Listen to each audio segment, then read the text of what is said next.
नमस्कार, मैं हूं डॉक्टर संतोष। आज के वीडियो में हम बात करेंगे शरीर के लिए एक महत्वपूर्ण मिनरल जिंक के बारे में। जिंक जो है हमारे शरीर में हमारा जो हेयर का जो ग्रोथ होता है, हमारी जो स्किन है और भी कई इसके फंक्शंस होते हैं जिसके लिए महत्वपूर्ण भूमिका निभाता है। तो इस वीडियो में हम बात करेंगे जिंक जो है हमारे शरीर में किस प्रकार से कितने काम करता है और उस वह जो जिंक जो है हमें किस प्रकार के खाने में से ज्यादा मात्रा में प्राप्त हो सकता है, डेली इसकी रिक्वायरमेंट कितनी रहती है और जब कभी जिंक की कमी होती है हमारे शरीर में तो क्या क्या सिम्टम्स दिखाई देते हैं।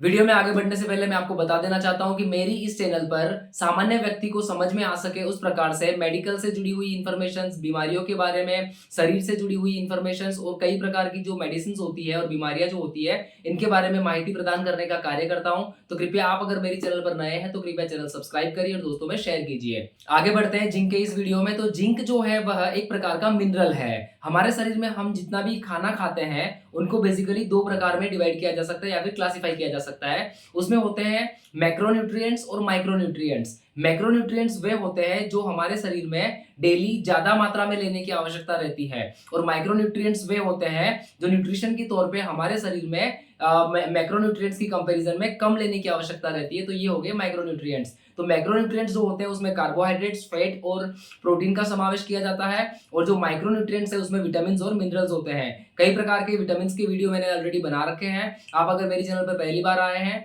तो वीडियो जरूर से देखिएगा। और जो मिनरल्स जो है उसमें हमने कैल्शियम की बात करी हुई है पिछले वीडियो में। इसी प्रकार से इस वीडियो में जिंक की बात करेंगे। तो जिंक जो है एक प्रकार का मिनरल है जो हमारे शरीर के कई कार्यों में आवश्यक भूमिका निभाता है। हालांकि इसकी मात्रा डेली खुराक के माध्यम से कम लेनी होती है, पर डेली इसकी मात्रा लेना आवश्यक है। इसके बिना कई सारे कार्य है जिसमें गड़बड़ी उत्पन्न हो सकती है हमारे शरीर में। हमारे शरीर में जिंक के कार्यों की अगर हम बात करें तो हमारा जो शरीर में जो सेल का जो डिवीजन होता है उसमें जिंक जो है महत्वपूर्ण भूमिका निभाता है। हमारे शरीर में जो आरएनए, डीएनए जो का जो सिंथेसिस होता है और कई प्रकार के जो प्रोटीन का सिंथेसिस होता है उस रासायनिक प्रक्रियाओं में भी जिंक महत्वपूर्ण भूमिका निभाता है। हमारे शरीर में कार्बोहाइड्रेट में से जो एनर्जी बनाई जाती है हर एक सेल में, उस दौरान कई प्रकार के एंजाइम्स कार्य करते हैं। उन एंजाइम्स का मुख्य घटक होता है जिंक। हमारे शरीर में रहे हुए एंजाइम्स में से 200 जितने जो एंजाइम्स है उसमें जिंक जो है एक महत्वपूर्ण घटक होता है। तो इस प्रकार से जिंक में से कई प्रकार के एंजाइम्स बनते हैं और यह जो एंजाइम्स है वह हमारे शरीर में कई प्रकार की जो बायोलॉजिकल रासायनिक क्रियाएं जो होती है उसमें महत्वपूर्ण भूमिका निभाता है। तो जिंक इस प्रकार से एक महत्वपूर्ण एलिमेंट है जिसकी हमें पर्याप्त मात्रा में रेगुलरली लेने की आवश्यकता रहती है। इसी प्रकार से हमारी जो स्किन जो है उसको हेल्दी रखने के लिए, हमारा स्किन का जो टोन है उसको मेंटेन करके रखने के लिए, हमारी स्किन के जो ऊपर का जो लेयर होता है वो डैमेज होता रहता है तो उसमें से कई प्रकार के सेल हमेशा डेड होते रहते हैं। तो उस प्रकार से नए सेल्स का जो जनरेशन होता रहता है उसमें भी जिंक की महत्वपूर्ण भूमिका रहती है। जब कभी जिंक की कमी होती है तो हमारी जो स्किन जो है वह ड्राई हो जाती है, डल हो जाती है और जिस प्रकार से हमारी स्किन मॉइस्चराइज रहनी चाहिए वो नहीं होती है जिंक की कमी की वजह से। तो जिंक जो है हमारी स्किन को अच्छी तरह से मेंटेन करके रखने का कार्य करता है। उसी प्रकार से जो हमारे जो हेयर जो है उनका जो फॉलिकल वाला जो रूट वाला जो पार्ट है उसकी हेल्थ के लिए भी जिंक महत्वपूर्ण भूमिका निभाता है। जब कभी जिंक की कमी होती है तो हेयरफॉल होने के चांसेस बढ़ जाते हैं, हेयरफॉल होना शुरू हो जाता है। जिंक जो है हमारे शरीर में कई प्रकार के जो हार्मोन्स है उनका जो कार्य होता है उन कार्यों में भी हाथ बटाता है। यानी कि कई प्रकार के जो हार्मोनल एक्टिविटीज होती है हमारे शरीर में जो रासायनिक प्रक्रियाओं के दौरान, उस दौरान जिंक जो है वह महत्वपूर्ण घटक होता है जो उन प्रक्रियाओं में पार्टिसिपेट करता है और उन रासायनिक प्रक्रियाओं में पार्टिसिपेट करके सपोर्ट करके वह रासायनिक प्रक्रिया परिपूर्ण करता है। और इस प्रकार से हमारे शरीर की जो बायोलॉजिकल एक्टिविटीज होती है वह इस प्रकार से निर्धारित रूप से होती रहती है। हमारे शरीर में बनने वाले कई सारे जो हार्मोन्स है उनका जो रेगुलेशन है, उन हार्मोन्स की जो बायोलॉजिकल एक्टिविटीज होती है उन एक्टिविटीज को करवाने में जिंक भी महत्वपूर्ण भूमिका निभाता है। हमारे ब्रेन में पिट्यूटरी नाम की एक ग्लैंड होती है। यह जो ग्लैंड है हमारे शरीर की मास्टर ग्लैंड कही जाती है। यानी कि ये जो पिट्यूटरी ग्लैंड है वह हमारे शरीर की बाकी जो ग्लैंड्स होती है जिनमें से हार्मोन्स बनाए जाते हैं, वे जो और ग्रंथियां हैं उनको रेगुलेट करने का कार्य जो है वह पिट्यूटरी में से रिलीज होने वाले हार्मोन्स के द्वारा किया जाता है।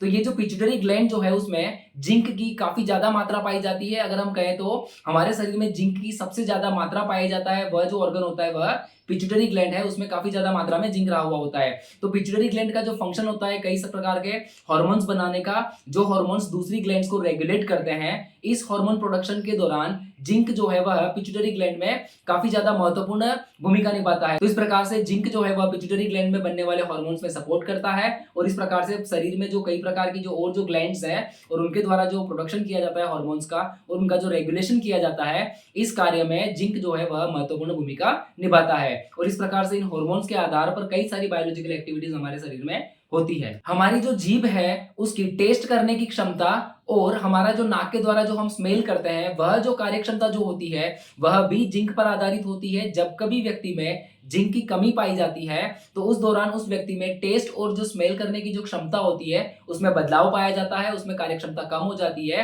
तो जब कभी कई इन्फेक्शंस की वजह से जो ये स्मेल करने की कैपेसिटी और जो ये टेस्ट का जो बदलाव पाया जाता है उस दौरान ट्रीटमेंट के दौरान जिंक टैबलेट्स दिए जाते हैं व्यक्ति में। हाल ही में कोरोना काल के दौरान आप में से काफी लोग जानते होंगे कि व्यक्ति में स्मेल और जो टेस्ट जो होते हैं उसकी कार्यक्षमता जो होती है उसमें गड़बड़ी पाई जा रही थी। तो जब कभी ऐसी इन्फेक्शंस की कंडीशन में अगर हमारे नाक में जीभ पर कुछ डैमेजेस होते हैं उस दौरान भी जिंक जो होता है वह महत्वपूर्ण भूमिका निभाता है। तो ऐसे में व्यक्ति में जो जिंक की अगर हम पर्याप्त मात्रा देते हैं तो उनका जो टेस्ट और जो स्मेल करने का जो कार्य है उसको इंप्रूव किया जा सकता है। इसी वजह से कोरोना काल के दौरान कोरोना इन्फेक्शन में जो टेस्ट और जो स्मेल करने की कार्यक्षमता में जो गिरावट थी या फिर वो जो बदलाव था उस दौरान ट्रीटमेंट के दौरान व्यक्ति में जिंक टैबलेट्स दी जा रही थी। तो ये जो जिंक जो है वह स्मेल और टेस्ट करने की जो क्षमता होती है हमारी उसमें भी महत्वपूर्ण रोल निभाता है। हमारी आंख का विजन करने का जो कार्य है उसमें भी यह जो जिंक जो मिनरल है वह महत्वपूर्ण घटक होता है और इस वजह से जब कभी जिंक की कमी होती है तो व्यक्ति को देखने में दिक्कत हो सकती है। जिंक जो है वह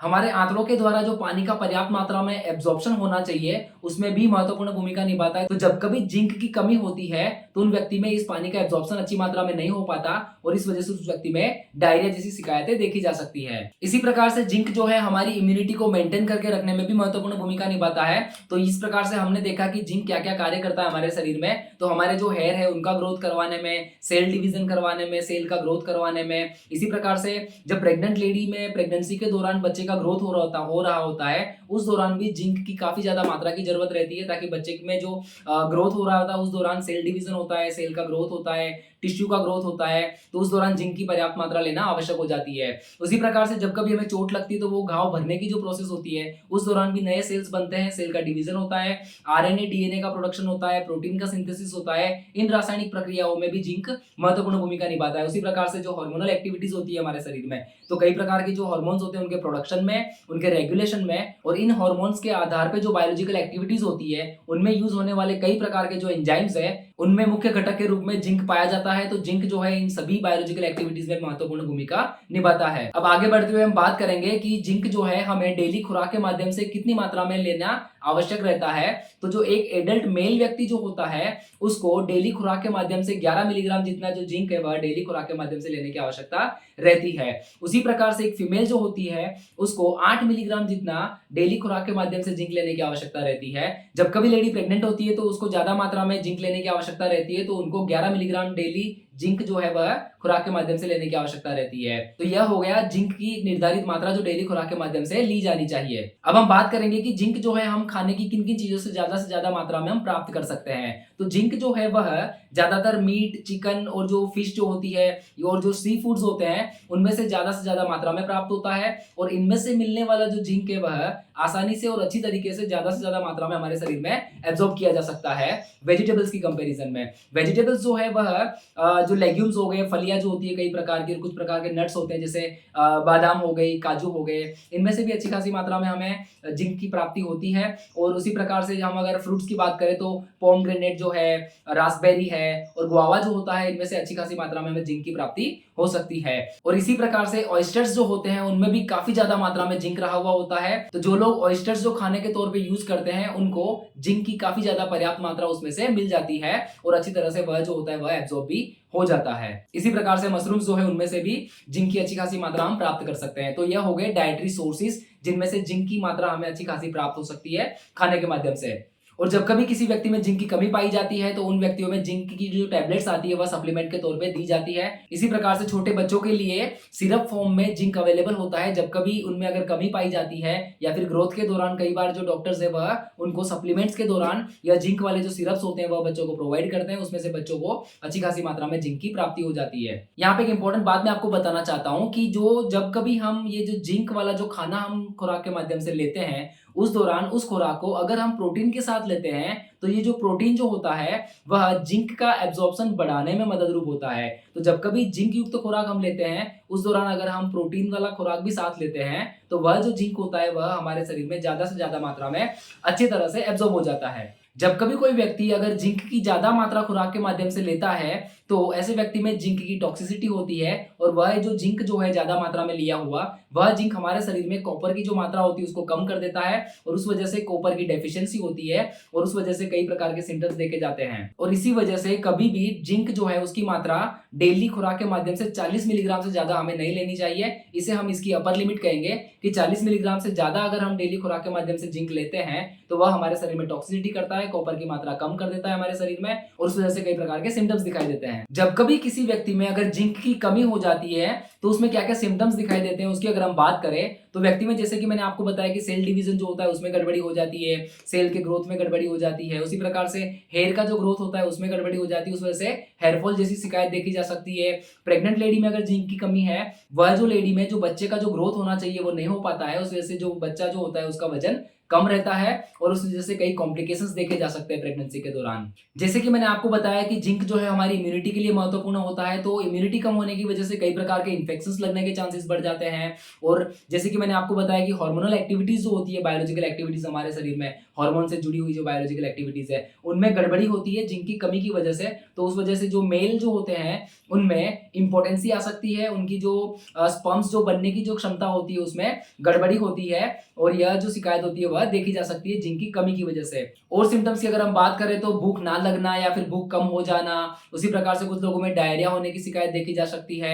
स्किन जो होती है वह रफ हो जाती है, ड्राई हो जाती है, उसका जो स्किन जो एक पर्याप्त मात्रा में जो मॉइस्चराइज रहनी चाहिए वह नहीं रह पाती जिंक की कमी की वजह से। और स्किन में जो ड्राई होने की वजह से स्किन डैमेज हो जाती है स्किन और उस वजह से उसमें दिक्कत देखी जा सकती है। कई बार स्किन पे इरिटेशन होती है और खुजली आने लगती है। जिंक की कमी की वजह से सेल ग्रोथ नहीं हो पाता, सेल डिवीजन नहीं हो पाता। इस वजह से जब कभी हमें चोट लगती है, डैमेज होती है हमारी कोई टिश्यू, तो उसका जो हील होने का जो प्रोसेस होता है वह स्लो हो जाता है, वह जो घाव भरने की जो प्रोसेस होती है वह स्लो हो जाती है और इस वजह से घाव जो होते हैं जल्दी से भर नहीं पाते हैं। जैसे कि मैंने आपको आगे बताया कि आंख के लिए भी जिंक महत्वपूर्ण भूमिका निभाता है, तो जब कभी जिंक की कमी होती है तो विजन जो होता है व्यक्ति का उसमें डिस्टर्बेंस पैदा हो सकता है। जिंक की कमी की वजह से आंतों के द्वारा जो पर्याप्त मात्रा में पानी का एब्जॉर्प्शन होना चाहिए वो ना होने की वजह से व्यक्ति में डायरिया की शिकायतें देखी जा सकती हैं। जिंक की कमी की वजह से व्यक्ति में स्मेल करने की और जो टेस्ट करने की जो क्षमता होती है उसमें गड़बड़ी होती है और इस वजह से यह शिकायत भी देखी जा सकती है जिंक की कमी की वजह से। तो इस प्रकार से जिंक की कमी होने की वजह से व्यक्ति में भूख कम हो जाना, हेयरफॉल होना, स्किन ड्राई हो जाना, रफ हो जाना, रैशेस डेवलप होते हैं, वहां पे इचिंग स्टार्ट हो सकती है, व्यक्ति में स्मेल और जो टेस्ट करने की क्षमता है उसमें गड़बड़ी हो जाती है, कुछ व्यक्ति में डायरिया की शिकायत देखी जा सकती है और इसी प्रकार से इन्फेक्शन होने के चांसेस बढ़ जाते हैं कुछ व्यक्ति में। और इसी प्रकार से कुछ जो व्यक्ति होते हैं उनमें जिंक की कमी की वजह से विजन जो होता है उसमें गड़बड़ी देखी जा सकती है, देखने में डिस्टर्बेंस होता है व्यक्ति को जिंक की कमी की वजह से। और मेल जो व्यक्ति होते हैं उनमें इंपोर्टेंसी देखी जा सकती है जिंक की कमी की वजह से। और उसी प्रकार से प्रेग्नेंट लेडी अगर होती है तो उसमें जो बच्चे का ग्रोथ होता है वह स्लो हो जाता है, कम हो जाता है। तो यह जो होती है वह शिकायतें जिंक की कमी की वजह से व्यक्ति में देखी जा सकती है। अब हम बात करेंगे कि जिंक जो है वह ट्रीटमेंट के तौर पर कब कब दिया जाता है, किस प्रकार से दिया जाता है, कौन कौन सी कंडीशंस में दिए जाते हैं और उसके क्या फायदे होते हैं। तो जिंक जो है जब कभी हमारी स्किन पे अप्लाई करने की जो क्रीम होती है, ऑइंटमेंट्स होते हैं, लोशन वगैरह होती है, तो वो जो होते हैं उस फॉर्म में अगर जिंक दिया जाता है, स्किन पर अप्लाई किया जाता है, तो स्किन जो होती है वह सूर्य प्रकाश में रहे हुए जो अल्ट्रावायलेट वेव्स जो है उसके सामने हमें प्रोटेक्ट करने का कार्य करते हैं। तो इस प्रकार से सनस्क्रीन के तौर पे ये जो जिंक जो है वह कार्य करता है। और सामान्यतः सनस्क्रीन में जो जिंक जो होता है वह जिंक ऑक्साइड फॉर्म में रहा हुआ होता है, जो क्रीम के तौर पर व्यक्ति जो स्पोर्ट्समैन वगैरह होते हैं, जो धूप में ज्यादा निकलते हैं, वो लोग सन रेज से स्किन को प्रोटेक्ट करने के लिए ये जो जिंक ऑक्साइड वाली जो क्रीम वगैरह होते हैं उसको स्किन पे अप्लाई किया जाता है, ताकि यह जो जिंक जो होता है वह जो सूर्य प्रकाश में रहा हुआ जो अल्ट्रावायलेट वेव्स जो होते हैं उनको एब्जॉर्ब कर लेता है और उस वजह से स्किन को डैमेज होने से बचाता है। उसी प्रकार से काफी सारी स्किन की ऐसी डिसीजेस होती है जिनमें स्किन के ऊपर सूजन आ जाती है, स्किन पे रेडनेस हो जाती है, स्किन ड्राई हो जाती है, रफ हो जाती है और स्किन का जो ऊपर का लेयर होता है वह डैमेज हो जाता है। उस कंडीशन में जिंक के कुछ क्रीम वगैरह होती है जो टॉपिकल यूज हम कहेंगे कि जो क्रीम जो है, ऑइंटमेंट जो है जिंक वाला, उसको ऐसी कंडीशंस में स्किन पर अप्लाई करने से इचिंग कम होती है, स्किन का जो इन्फ्लेमेशन यानी कि जो सूजन आ गई है स्किन ऊपर वह कम हो जाती है, उस वजह से रेडनेस जो होती है वह भी कम हो जाती है। मॉइस्चराइजेशन प्रोवाइड करती है यह क्रीम, तो स्किन जो होती है वह जो ड्राई हो गई है वो अब ठीक होने लगती है और इस प्रकार से स्किन का टोन जो होता है वह भी नॉर्मल होने लगता है। तो स्किन की कई डिसीज में ट्रीटमेंट के दौरान दी जाने वाली क्रीम जो होती है उनमें ये जो जिंक जो होता है वह इंपॉर्टेंट कंटेंट के तौर पे देखा जाता है। इसी प्रकार से जिंक जो है उसकी एंटीऑक्सीडेंट प्रॉपर्टी भी होती है। एंटीऑक्सीडेंट का मतलब क्या होता है, हमारे शरीर में कई बायोलॉजिकल एक्टिविटीज के दौरान कई प्रकार के फ्री रेडिकल्स बनते हैं ऑक्सीजन के, जो हमारे सेल्स को डैमेज करते हैं। तो उनके सामने प्रोटेक्शन का जो कार्य होता है वह ये जिंक जो होते हैं वह भी प्रोवाइड करते हैं। तो जिंक एक एंटीऑक्सीडेंट की तरह कार्य करता है, हमारी स्किन जो है, हमारे जो सेल्स हैं उसको डैमेज होने से बचाता है। हमारी स्किन में मेलेनोसाइट्स नाम के कुछ सेल्स होते हैं। यह जो सेल्स होते हैं वह मेलेनिन नाम का एक कंपाउंड बनाते हैं और ये जो मेलेनिन नाम का जो कंपाउंड है उसके रंग की वजह से ही हमारा जो स्किन का जो कलर है वह होता है।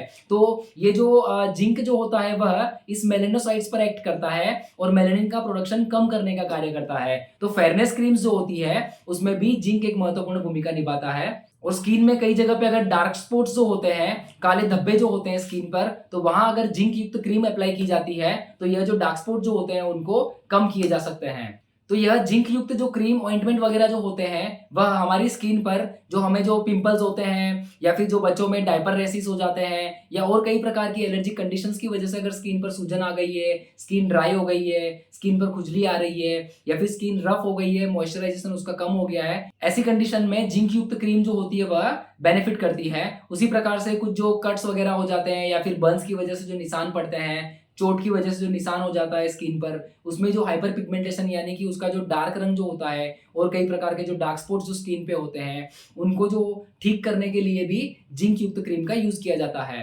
हमारे आंतड़ों में पर्याप्त मात्रा में जो वाटर रहा हुआ होता है उसका एब्जॉर्प्शन होना बहुत जरूरी है, वरना डायरिया जैसी कंडीशंस खड़ी होती है।